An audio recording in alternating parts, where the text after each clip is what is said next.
Hey, what's going on, everybody? It's Mike from sneakerhistory.com, and I'm back with another video. And today you'll notice that I'm not in my office like we typically record videos, but today I'm actually in a special location. You guys may have seen some of the sneaker fact posts we put up with Lee Barron on our Instagram, and today I'm actually in Lee Barron.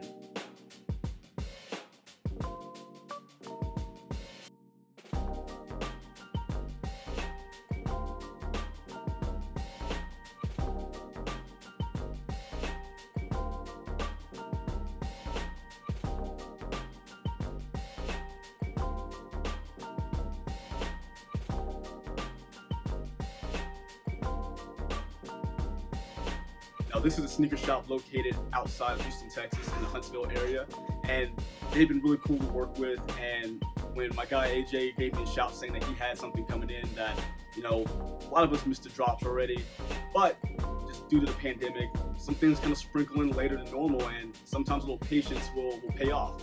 Now, with that being said, I'm gonna go ahead and show you what we're working with. Now, you guys may recognize this box. Of course, it's an Air Jordan box, and you've probably seen reviews on the sneaker already, but I finally able to get my hands on a pair thanks to the team over at Lee Barron. Now, this is the box 4, I guess it's previously released, but the Air Jordan 1 in the COJP, or the Concept Japan colorway. Now, the box, typical Air Jordan 1 box, but done up in a different way. And that's going to be, instead of the black and red typical makeup, you have your metallic silver and neutral gray box. Now, we're going to go ahead and get the shoe out.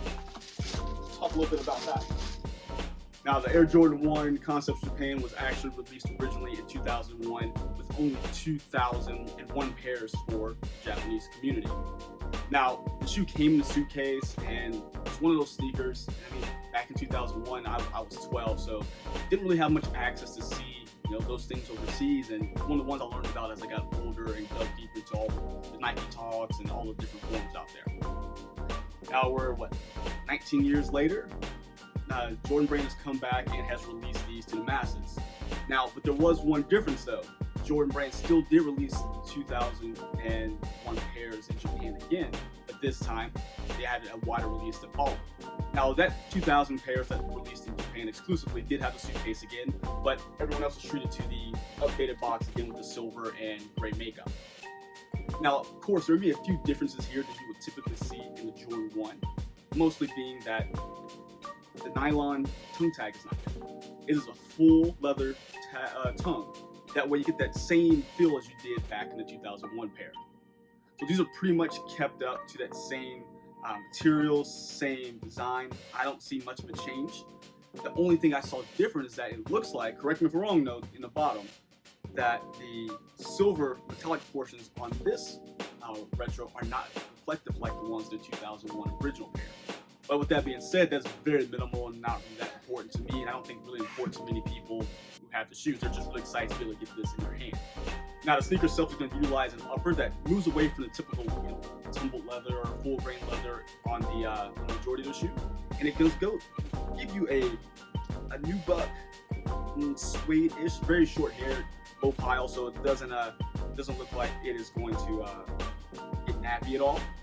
But it has a real nice feel to it, real smooth. You're also going to have what changes on the toe box is going to be that silver metallic leather. Now, the leather is actually very nice. Consider it is metallic, you would think it's going to be a harder leather, but it actually comes out very nice. You know, pretty premium feel for it. You're going to have that same leather on the swoosh on the medial and lateral side.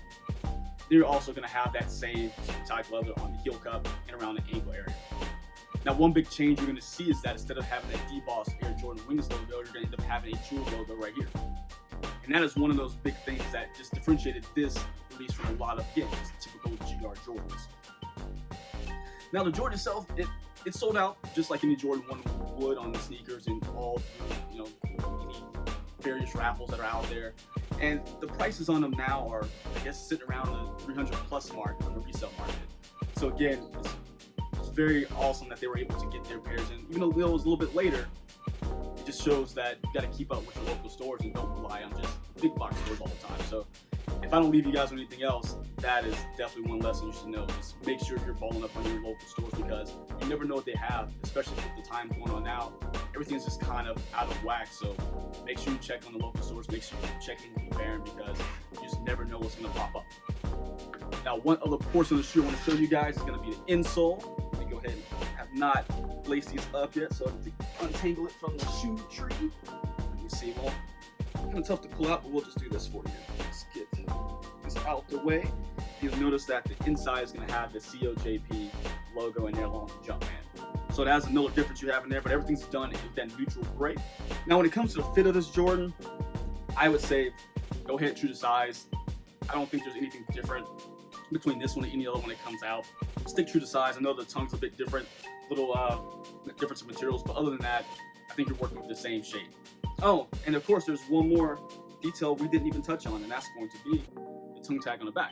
So this is going to be an homage to the tongue tag in the back of the original Concept Japan colorway, and that's where it had the number you got out of the 2001 that were produced or that were released on sale. But this was going to have 2001 and then 2020, so it shows you the year they original release and the year that they got the retro. Now, other than that, the shoe pretty much stays true to form. You have your normal traction at the bottom. This one's done in a neutral gray that matches the nubuck on the upper. So very clean shoe. I think very easy to wear, even though it still has those kind of out there features like the metallic silver color in the leather and the jewel swoosh. But I still think it's understated enough to pull it off with pretty much anything you put on. So you guys let me know. Were you able to grab a pair? Did you flip your pair? Are you still looking for a pair that's not $300? Let me know down below. I'd love to hear about it from you guys. And don't forget to follow us on Instagram and Twitter at MadWatcher789. And I'm going to make sure I put Lee Baron's information right here on the screen for you as well. That way you can go ahead and follow them and keep checking what they have, man. Because again, this was, in lack of better words, this was a shock drop because we didn't know what was happening. They put the IG post up and ran a raffle, and it's just awesome, man. So they did a great job at putting these out and getting them to the people. Of course, follow Sneaker History Podcast. We release episodes every Monday and Thursday, and sneakerhistory.com. We're going to go ahead and have write-ups on all the sneakers. So until next time, guys, see ya.